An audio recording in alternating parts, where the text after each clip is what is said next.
Introduce yourself. I am Sengadir from Jnanamani College of Technology, Namakkal. We are having technical champion Sengadir, chemical engineer from GCT Namakkal. So என்ன கொடுத்திருக்காங்க நமக்கு? இங்க ஒரு steam function கொடுத்திருக்காங்க. At a point A ல 2,3 இருக்கு. 2x y3 என்ன கண்டுபிடிக்க சொல்றாங்க? velocity கண்டுபிடிக்க. velocity formula v vector equal to u I cap plus v j cap. So நம்ம u first velocity எப்படி கண்டுபிடிக்கிறோம்?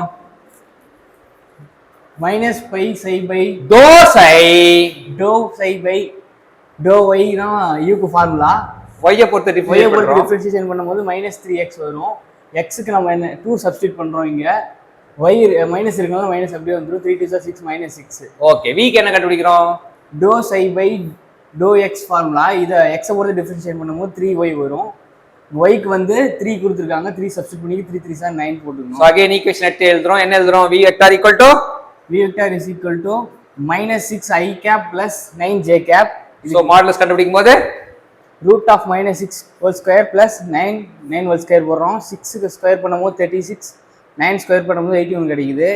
இது ஆட் பண்ணிக்கிட்டு root of 117 ஓட வேல்யூ nearer to the 10 அப்படினு ஞாபகத்துக்கலாம். 10.4 ஆப்ஷன்ல 10 க்கு பக்கத்துல என்ன வேல்யூ இருக்கோ அதை போட்டுக்கலாம். சோ சூப்பரான ஸ்டீம் ஃபங்க்ஷன் வந்து வெலாசிட்டி கண்டுபிடிக்கணும்னு சொல்லிட்டு கத்து கொடுத்த டெக்னிக்கல் சாம்பியன் Sengadir, தேங்க்யூ சொல்லுவோம். தேங்க்யூ.